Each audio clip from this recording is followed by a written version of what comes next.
Cuando oscurece en el hemisferio occidental, ya es mañana en el otro extremo del mundo. El sol se alza una vez más sobre una isla olvidada por el tiempo. Una tierra de contrastes extremos llamada Australia. Australia, tierra de extremos. Australia no se parece a ningún otro lugar de la Tierra. Desde la delicada belleza de la gran barrera de coral a los ásperos territorios del interior, es un país de contrastes y contradicciones.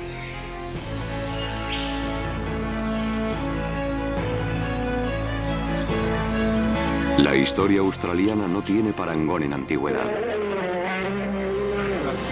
Una historia tan larga como el aislamiento al que la somete el implacable mar.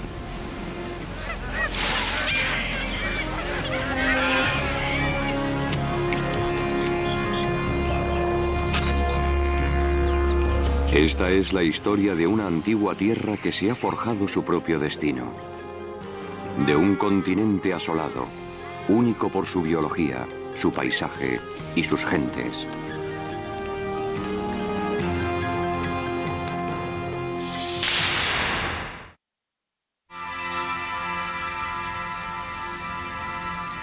Cuando los primeros exploradores europeos se aventuraron en el árido corazón de Australia, esperaban hallar las exuberantes costas de un fabuloso mar interior.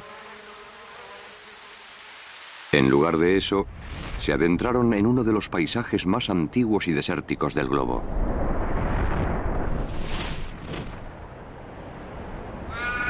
El mar que buscaban se había secado 400 millones de años antes, siendo reemplazado por inmensos desiertos de arenas abrasadas por el ardiente sol australiano.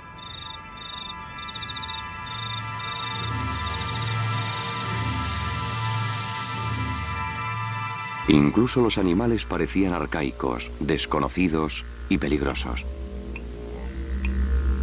Los expedicionarios se sintieron extraños en un mundo extraterrestre. Sin embargo, no estaban solos. Esta tierra aparentemente inhóspita había estado habitada durante decenas de miles de años por un pueblo resistente y lleno de recursos.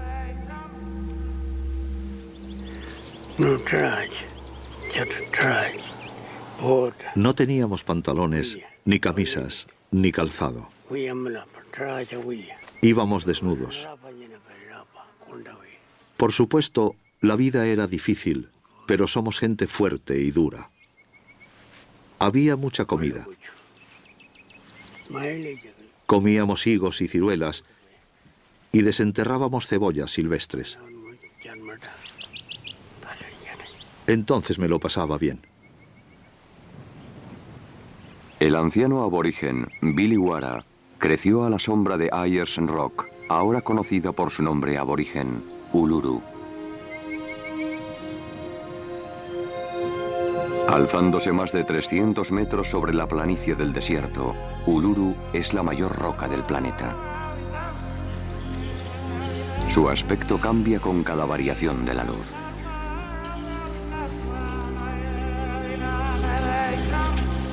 Resplandeciente como el expuesto corazón australiano, este extraordinario monolito señala el centro geográfico y espiritual de la eterna tierra de Billy.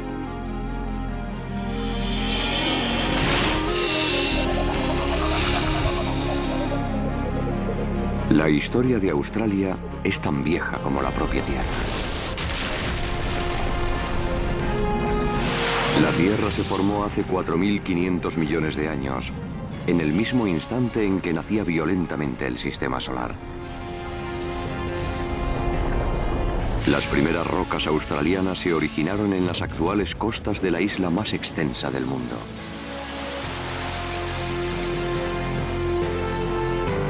La parte más antigua del más viejo de los continentes se encuentra aquí, en el oeste.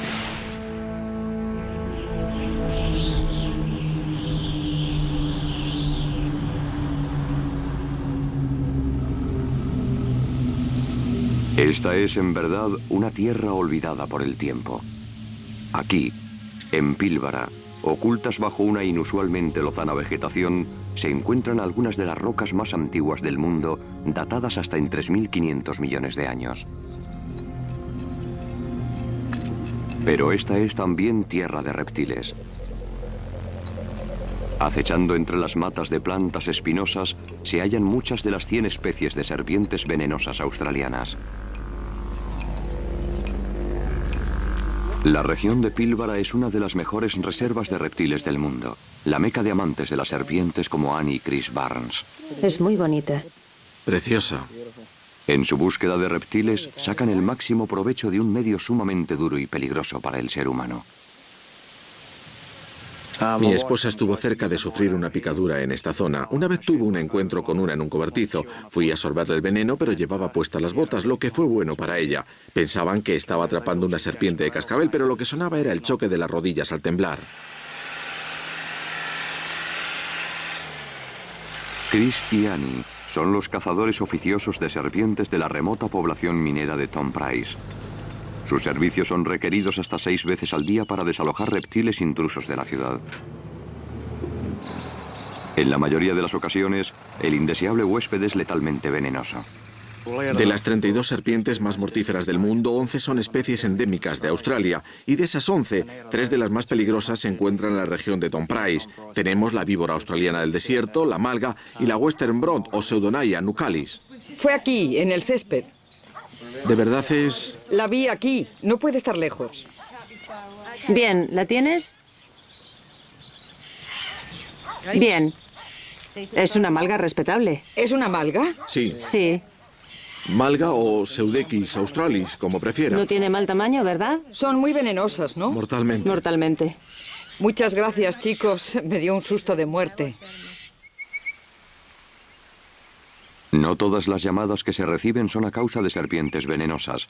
Puede tratarse de una pitón pigmea, la más pequeña del mundo, o un varano que se haya alojado bajo la taza del retrete. No es fácil sacar a un varano de un lugar como este. Pero... lo tengo. ¿Puedes cerrar la llave del agua? Ya está cerrada. Pero existe un verdadero peligro. Australia es el único continente donde la mayoría de las serpientes son venenosas, y mucho. Una picadura de Western Brown puede resultar fatal. No seas mala, serpiente. En Australia mucha gente se dedica a la caza de serpientes sin darse cuenta del todo de lo difícil que resulta este trabajo. Pero muchos de ellos estarían ansiosos por venir aquí y encontrarse rodeados de reptiles. Somos muy afortunados por estar aquí.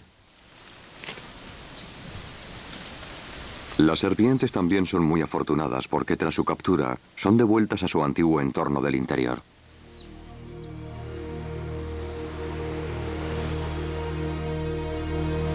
En el transcurso de millones de años, Australia ha sufrido la inclemencia de los elementos y el desgaste producido por el tiempo. Semeja un cuerpo despojado de su carne que mostrara los huesos desnudos de su esqueleto. Desde este lugar, su rojo corazón, la inmensidad de este país de casi 5 millones de kilómetros cuadrados, es ineludible. Con una superficie similar a la de Europa o Estados Unidos, Australia es el 6º país más grande del mundo, también el más llano.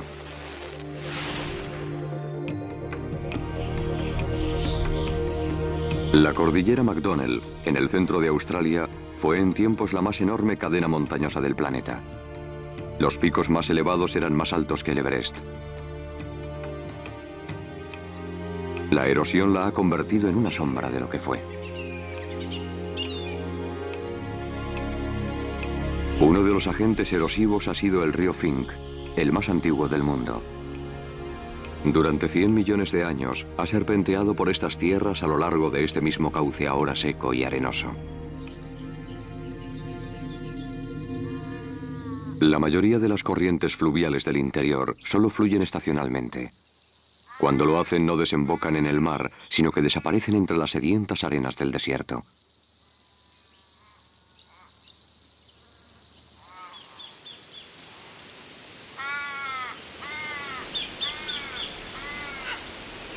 Debido a esta extrema sequedad, un abrevadero escondido en el cañón labrado por el río a través de los tiempos resulta un valioso refugio para la vida animal durante los largos periodos de sequía.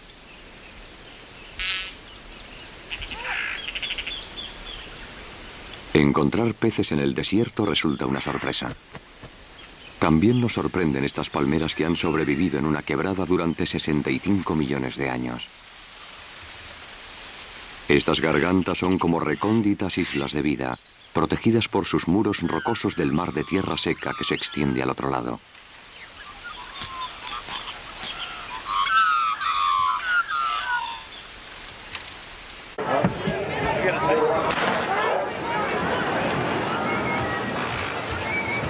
La mera carencia de agua no es obstáculo para que los habitantes de Alice Springs disfruten de los deportes acuáticos. Una vez al año, los lugareños celebran la regata Hemiontoll, un día de diversión en el arenoso lecho del antiguo río Todd.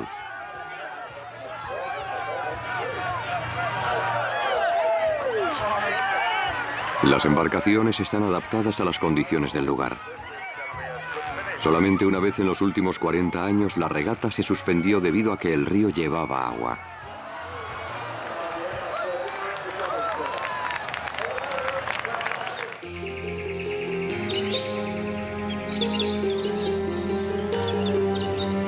Las cosas resultan muy diferentes en la región de Daintree, en el lejano norte de Queensland. Aquí, en el norte tropical, las montañas de la gran cordillera divisoria australiana reciben los vientos húmedos procedentes del Mar del Coral. El resultado es la lluvia. Mucha lluvia.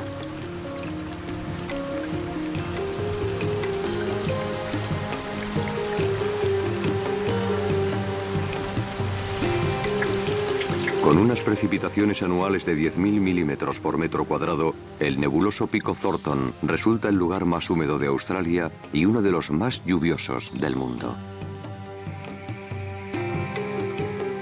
En medio de esta humedad se encuentran las tierras bajas del río Cooper. Aquí llueve 200 días al año. Se registran precipitaciones de 5.000 milímetros anuales en el curso bajo del río Creek. A la estación húmeda, en la que se alcanzan los 4.000 milímetros, le sigue un periodo de 3 meses de lloviznas en el que llueve diariamente en pequeñas cantidades. Esta es la época del año que acaba con los ánimos de los habitantes de la zona. Las sabanas están permanentemente húmedas y el lodo se adueña de sus vidas. Fue precisamente esta humedad y este fango lo que atrajo a Neil Hewitt a las orillas del río Creek. Regenta un modesto negocio familiar dedicado al turismo ecológico. A sus puertas se encuentra el bosque pluvial más antiguo del mundo. 10 veces más antigua que el Amazonas, la región de Daintree ha estado poblada por la selva durante los últimos 130 millones de años.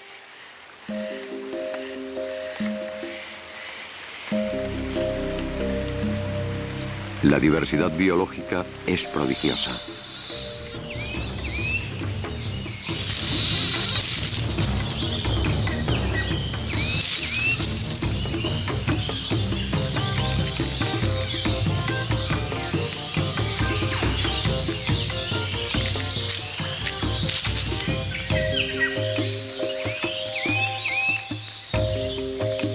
Con una extensión de menos de una milésima parte del total de la superficie australiana, esta húmeda región tropical alberga 1/3 de las plantas, mamíferos y ranas del continente y 1/4 parte de los reptiles.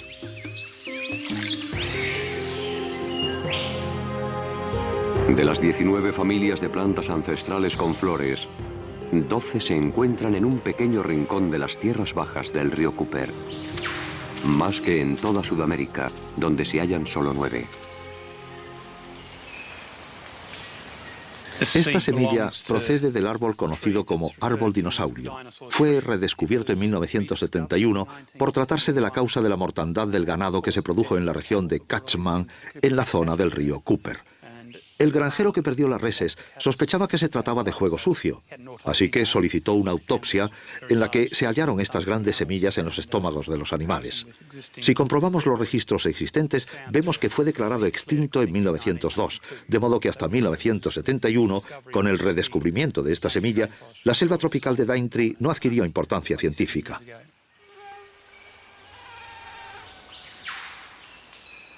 Parece ser que muchos de estos gigantescos árboles selváticos han pervivido durante más tiempo que los misteriosos animales que en tiempos distribuyeron sus grandes y a menudo venenosas semillas.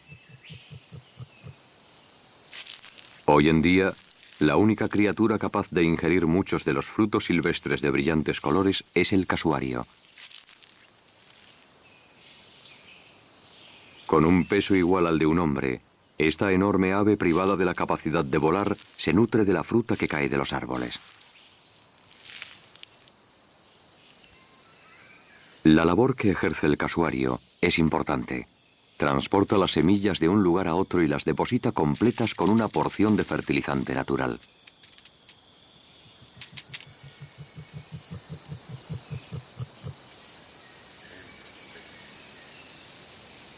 Cuando estos bosques eran jóvenes, esta función estaba reservada a los parientes lejanos de estos pájaros.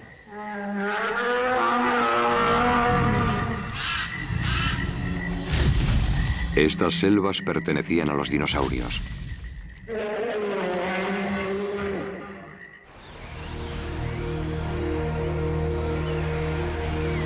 Australia no siempre ha sido una isla.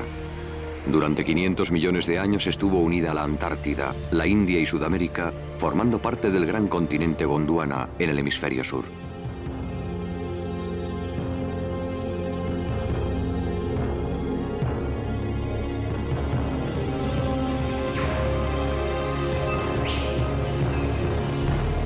En la época de Gondwana, más de la mitad de la masa continental de Australia estaba cubierta de vastos bosques primitivos. En un primer estadio, estas selvas estaban tan cerca del Polo Sur que permanecían en la oscuridad durante la mitad del año.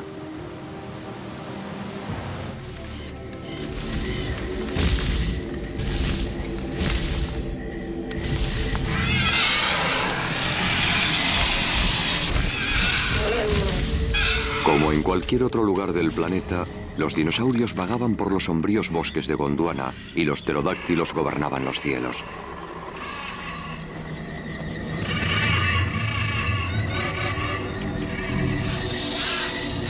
Pero un día como cualquier otro, les sobrevino un augurio de lo que más tarde ocurriría.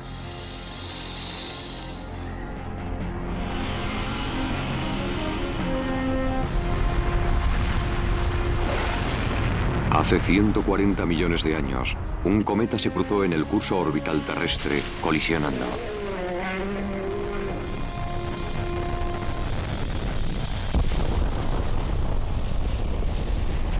El resultado fue este tremendo cráter producido en el centro de Australia, uno de los tantos que han dejado el continente marcado por las cicatrices de los impactos. Estrellándose contra el suelo con la potencia de 1 millón de bombas como la lanzada sobre Hiroshima, el cometa produjo un cráter de más de 22 kilómetros de diámetro. Lo que resta de él es el milagrosamente preservado acantilado Gauss, un anillo de retorcidas rocas que originalmente, antes de la colisión del cometa, se encontraba a 1,5 kilómetros de profundidad. 75 millones de años después, otro gran cometa, de mayor tamaño, colisionó en Centroamérica, provocando la extinción de los dinosaurios.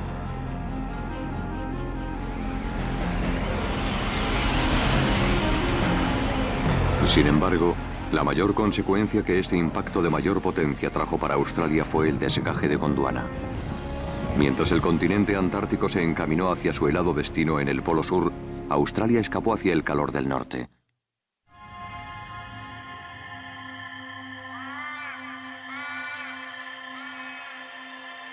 El clima del continente varió gradualmente y el interior comenzó a secarse.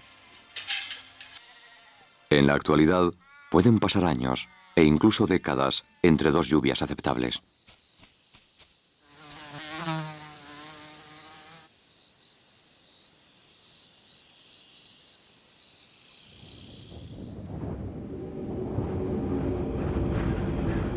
Aunque las tormentas aisladas permiten el crecimiento de una escasa pero resistente vegetación, más de la mitad del territorio australiano puede clasificarse como desértico, recibiendo unas precipitaciones anuales de menos de 125 milímetros. Se trata del continente habitado más árido de la Tierra.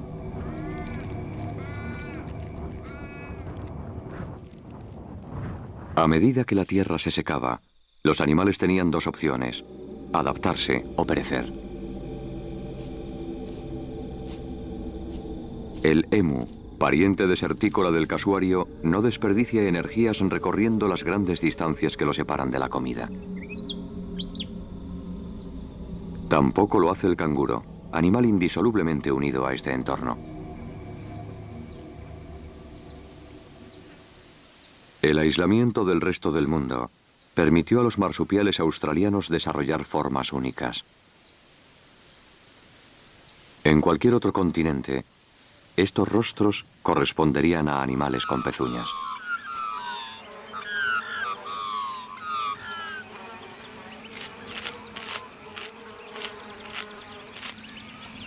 Aparte de su modo de saltar, el rasgo más distintivo de estos marsupiales es su capacidad de criar su prole fuera de su cuerpo, en una bolsa. Esto permite a la hembra del canguro gris controlar su reproducción, aprovechando las buenas temporadas y así sobrevivir en el inhóspito clima de Australia. La madre puede llevar una cría joven mamando en el marsupio, al hermano mayor a su lado y mantener un embrión en periodo de espera.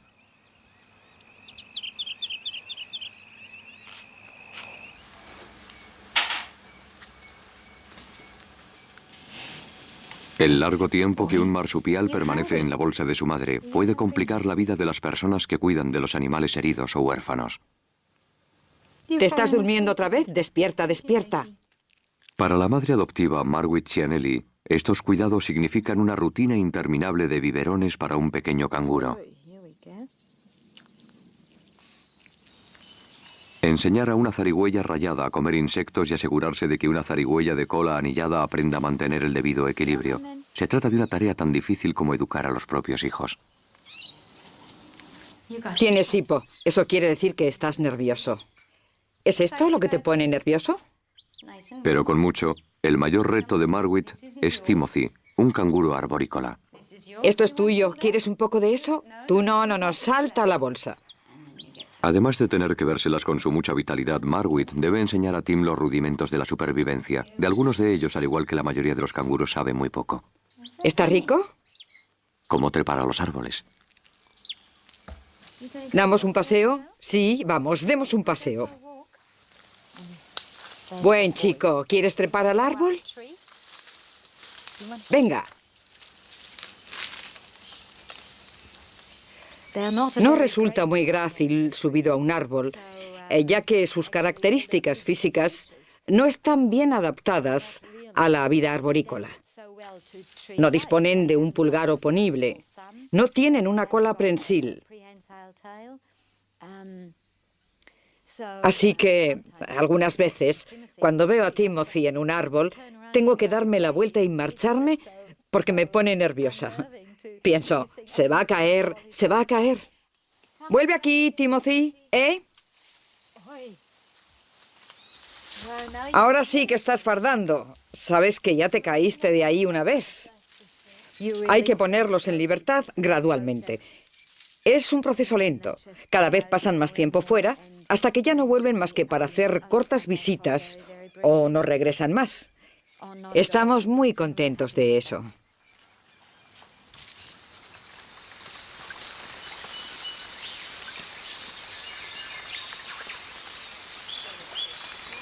Cerca del hogar de Margaret, en el norte de Queensland, habita el que posiblemente sea el más antiguo y singular de los mamíferos australianos. Ha vivido aquí desde la era de los dinosaurios. Se trata del ornitorrinco. Este tímido animal acuático pasa la mayor parte de su existencia sumergido en el agua con los ojos cerrados, percibiendo las señales eléctricas de sus presas por medio de su sensible pico. Siendo uno de los dos únicos tipos de monotremas que existen, el ornitorrinco es un eslabón viviente con nuestro pasado como reptiles. La hembra pone huevos como un lagarto pero amamanta a sus crías con leche. Para observar a la mayoría de los mamíferos australianos, hay que esperar a la caída de la noche. El primo terrestre del ornitorrinco es el equidna, una especie de erizo australiano. La mayoría de los animales del desierto son pequeños, como este ratón saltador, y de hábitos nocturnos. El bilby, o bandicoot, es un marsupial de orejas largas, semejante a un conejo en su aspecto y en su habilidad para excavar. Al moteado y carnívoro cuol se le denomina a menudo el gato nativo, aunque no es un gato. Pero la triste paradoja es que en los últimos 200 años, la invasión de los gatos auténticos y de otros animales foráneos ha puesto al borde de la extinción a estos indefensos moradores del desierto.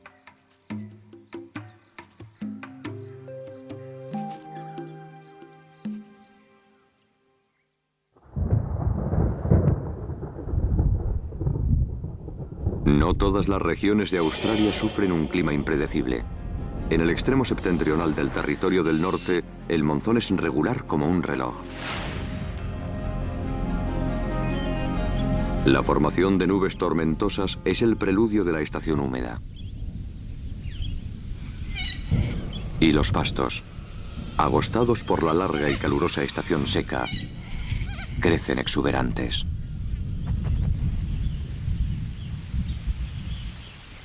Pero no son las grandes manadas de canguros las principales consumidoras de pastos en estas ilimitadas sabanas tropicales. Dominando el paisaje se encuentran unos grandes montículos de hasta 6 metros de altura. En su interior se esconden numerosas legiones de termitas, pequeñas trabajadoras de 6 patas que recorren la planicie en busca de alimento. Este es un montículo gigantesco. Lo ha construido una especie llamada Nasutitermes triodae, que es una de las que levantan hormigueros en esta zona. Se trata de una especie básicamente recolectora, como se puede observar por estos trozos de hierba cortados que caen del túmulo. Dentro de las termitas hay diferentes grupos, dependiendo de su tipo de alimentación. Algunas se nutren de madera, otras de hierba, algunas de desperdicios, así que como pueden comprobar, este tipo de termita es cosechadora de hierba. Construyen el nido bajo tierra, después construyen multitud de túneles que utilizan para transportar la hierba, llegan a medir hasta 50 o 100 metros. De repente aparecen en la superficie para cortar hierba de las matas. La termita es una de las escasas criaturas capaces de extraer muchos de los nutrientes que contienen las correosas hierbas que crecen en este suelo antiguo y baldío. Componen la base de la cadena alimenticia local. Son los animales más importantes y menos apreciados de todo el ecosistema. Para que se hagan una idea, calculo que el peso total de todas las termitas del mundo puede doblar el de la totalidad de la población humana. Si tomamos como ejemplo alguno de estos ecosistemas en los que habitan termitas, veremos cómo éstas cuentan con una biomasa que excede con mucho la del resto de los animales, incluyendo el ganado. Lo que ocurre es que no se ven.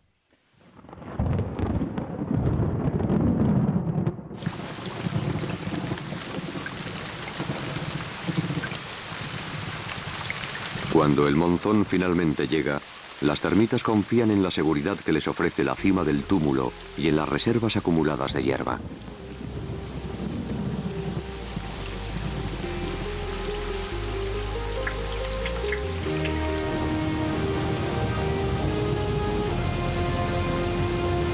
Los cauces secos, alimentados por las aguas del monzón, descienden rugiendo por las escarpaduras en dirección a las tierras inundadas del Parque Nacional de Kakadu.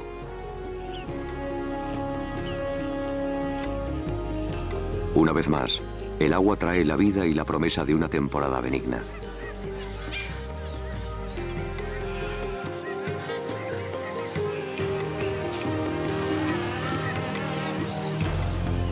El cocodrilo de agua salada, amo indiscutible de estas tierras, espera pacientemente en este paraíso enlodado.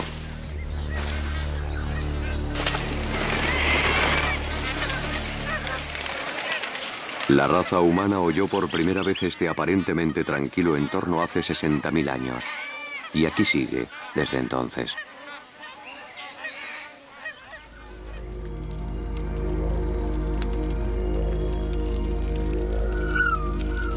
No existe otra cultura en el mundo que haya perdurado tanto como la de los aborígenes australianos. Ha sobrevivido ininterrumpidamente durante más de 2000 generaciones, desde que sus antepasados arribaran misteriosamente durante la última glaciación.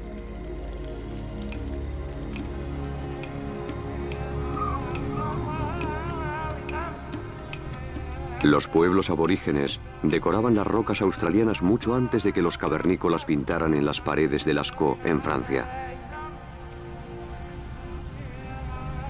A pesar de que los orígenes de los seres espirituales como el hombre relámpago se han perdido en la noche de los tiempos, siguen formando parte de un sistema de creencias que es, seguramente, 20 veces más antiguo que las principales religiones, tanto orientales como occidentales.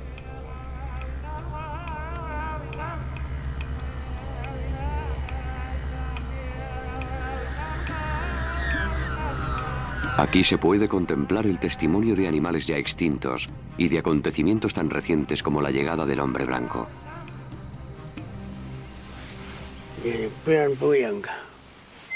Antes de que llegaran aquí los hombres blancos, llevábamos una vida realmente buena.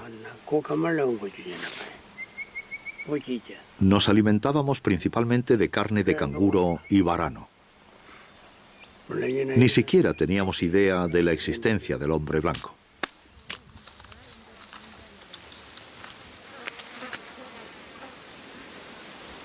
Los conocimientos necesarios para sobrevivir en estas tierras inhóspitas se han transmitido oralmente durante milenios en forma de una mixtura de consejos prácticos y mitología funcional conocida como la ley o el dreve.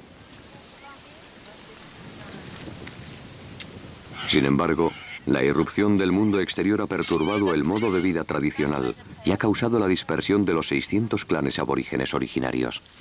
Nukumbuku significa carne. Decimos kura kurumi. En su idioma es carne. Al margen del éxito que puedan obtener los actuales aborígenes en la preservación de su rico acervo, el fin de siglo marca el final de la última generación de aquellos que, como Billy Wara, crecieron conociendo únicamente la forma de vida tradicional. No escapará.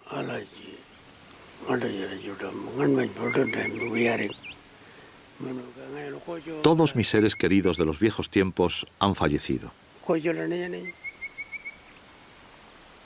Ahora estoy completamente solo. Soy el único que queda para ocuparme de nuestro territorio ancestral, de nuestro país. Cuando contemplo la cima del Uluru, recuerdo a todas esas personas con las que me crié. Ahora mis hermanas han muerto y mi padre, mi tío, toda la familia se ha ido. Soy el único superviviente, lo cual me entristece.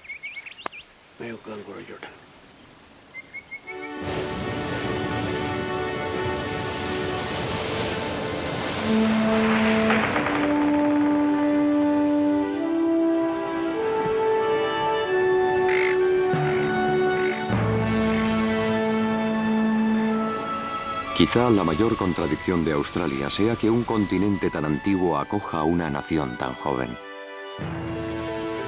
La moderna Australia tuvo su origen aquí, en Sídney, hace poco más de 200 años.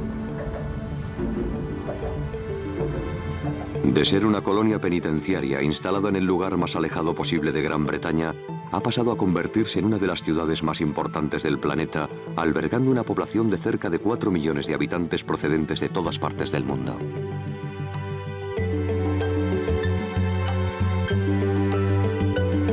A pesar de toda la superficie disponible, Australia ha llegado a ser el país más urbanizado de la Tierra. Casi el 80% de sus 19 millones de habitantes viven apiñados en la fértil costa sureste del continente.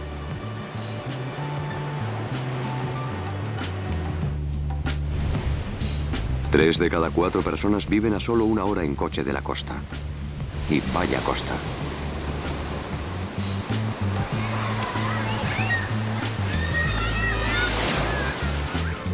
La línea costera se prolonga más de 35.000 kilómetros, la más extensa perteneciente a un solo país. Una sola playa puede alcanzar una longitud de 175 kilómetros.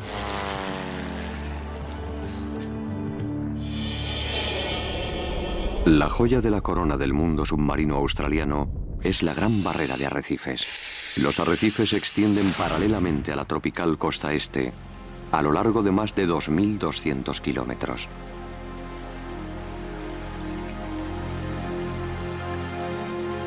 Es tan tremenda que puede observarse desde el espacio.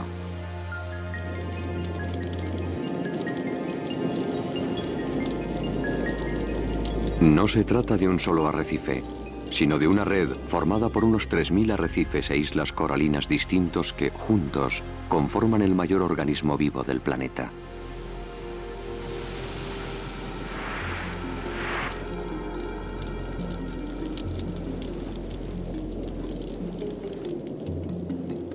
Originado por el esfuerzo acumulado de incontables generaciones de pequeños pólipos de coral, sus muros calcáreos constituyen la estructura arquitectónica viviente de un reino coralino que alberga a criaturas de todas las formas y colores imaginables.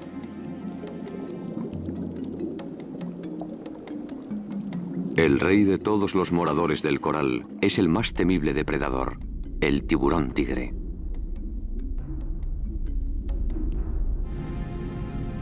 Por más imponente que pueda resultar, los más pequeños animales del arrecife son los que brindan el mayor espectáculo.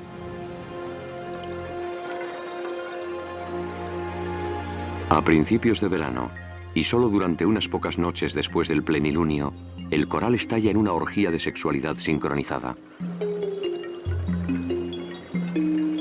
De un confín a otro del arrecife, miles de millones de colonias de coral llenan el agua de pequeños globos flotantes que contienen huevos y esperma.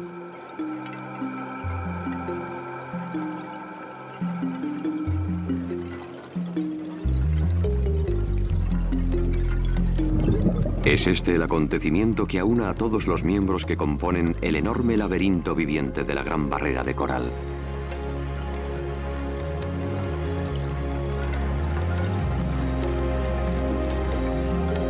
Una nueva generación de corales constructores de arrecifes se aleja flotando en la noche.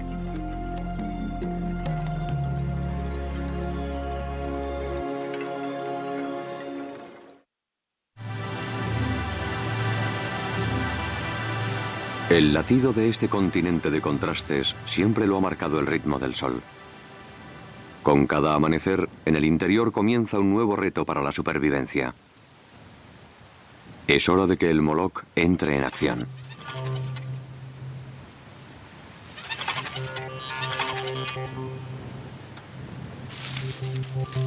El Moloch, también conocido como diablo espinoso, ha elevado la caza de hormigas a la categoría de arte. Se coloca sobre la hilera de hormigas, capturándolas de una en una, confiando en que su espinoso camuflaje lo salve de los depredadores.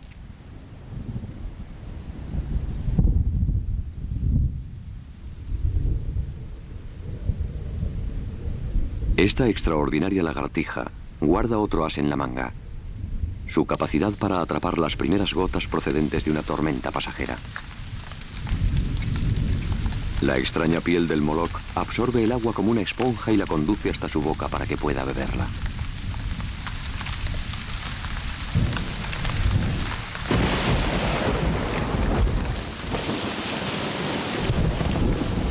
Cada 20 años, el desierto recibe una tromba de agua que hace que el interior experimente una profunda transformación. Escondida bajo la superficie, una rara criatura despierta de un largo sueño subterráneo.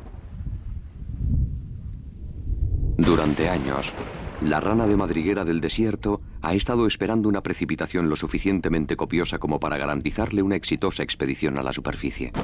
Será solo una breve visita, lo justo para alimentarse y reproducirse antes de regresar a la madriguera y reanudar su espera.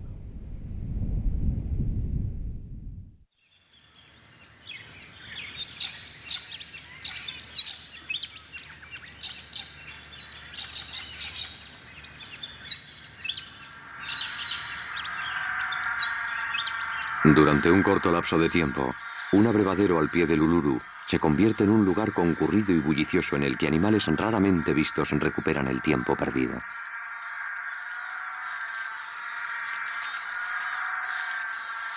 Es el momento de limpiarse el polvo de las plumas y de aprovechar unas sobras.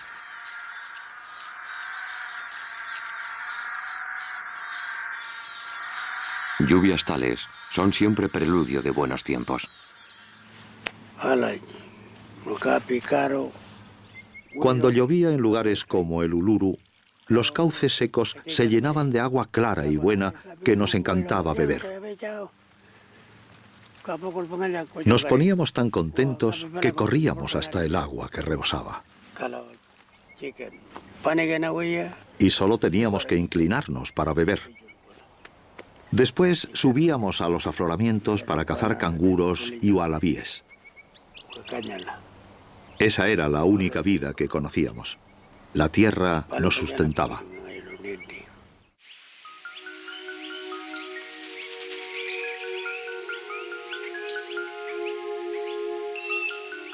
La vegetación del interior también saca el máximo partido de la lluvia, echando flores y semillas que posiblemente no germinarán en muchos años cuando se produzca un aguacero similar. El centro rojo se transforma en el corazón verde. Y el viejo río Fink fluye de nuevo.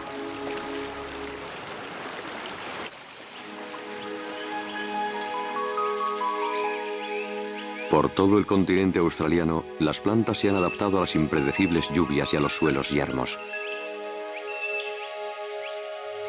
Existen más de 500 especies del árbol emblemático de Australia, el eucalipto. Una planta que ha llegado a dominar prácticamente todo el paisaje, desde el desierto hasta el mar. Estos árboles tienen la madera más resistente de todo el reino vegetal. El más imponente de todos ellos es el fresno de montaña, que alcanza una altitud de más de 90 metros. Se trata de la planta con flores más alta del planeta. Sin embargo, la resistencia de estos árboles tiene una contrapartida. La resina del eucalipto resulta altamente inflamable, lo que coloca a Australia en el primer lugar en cuanto a propensión a sufrir incendios. Evacuamos por el incendio que se ha declarado en la región. Muchas casas han resultado destruidas en los suburbios. Los vecinos esperaban una oleada de incendios. En 1994, Sydney se vio rodeada por un incendio forestal. Los vientos secos y cálidos avivaron el fuego, que se extendió rápidamente por las copas de los árboles. Cuando la resina alcanzaba su temperatura de combustión, los árboles explotaban como bombas en el frente del incendio.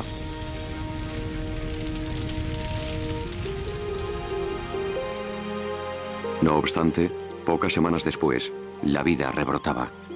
La mayor parte de la vegetación australiana está bien adaptada al fuego. La corteza renegrida del eucalipto refleja la mayoría del calor preservando la madera. Otras plantas necesitan incluso el fuego para echar semillas y que éstas germinen.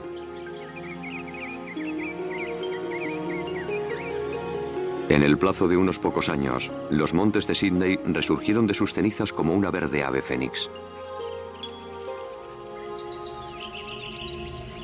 Pero el monte bajo australiano no podrá soportarlo durante mucho más tiempo. En el transcurso de los 200 años de asentamiento europeo, más de la mitad de los bosques autóctonos han sido talados, a pesar de que tanto personas como animales los necesitan. El científico Stephen Phillips está preocupado por el destino de un australiano muy famoso, el koala. Este peludo marsupial basa su dieta en las casi indigestibles hojas del eucalipto. Probablemente hay más alimento en un trozo de cartón que en una hoja de eucalipto. A eso se reduce casi todo el problema. Han extraído su alimento del eucalipto durante millones de años. Así que se ha establecido una relación muy compleja. Los koalas que habitan más al sur ya no pueden alimentarse de los árboles de los que se nutren en zonas como esta, tales como el eucalipto rojo o el eucalipto gris. Para compensar el bajo aporte energético del alimento que toman, los koalas tienden a moverse muy lentamente y a pasar gran parte de su tiempo durmiendo. Semejan una mezcla de animal salvaje australiano y muñeco de peluche. Me considero de alguna manera afortunado por ser zoólogo en Australia y por poder trabajar con animales como este. Australia cuenta con una extraordinaria historia natural y ese es, en realidad, nuestro legado para el resto del mundo.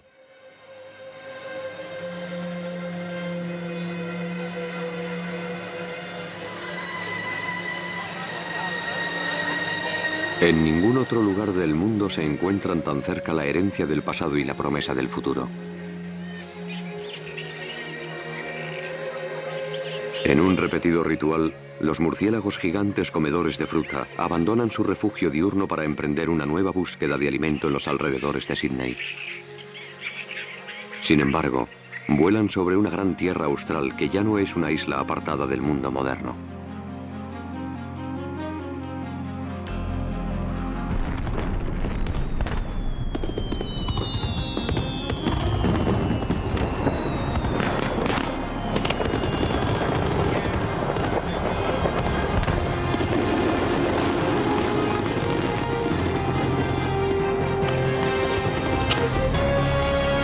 $4.500 millones de años después del violento origen del planeta Tierra, Australia celebra el fin del último milenio.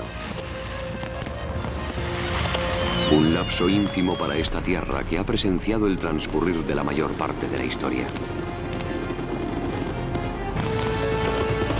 Con estos contrastes, el futuro de Australia promete ser extraordinario.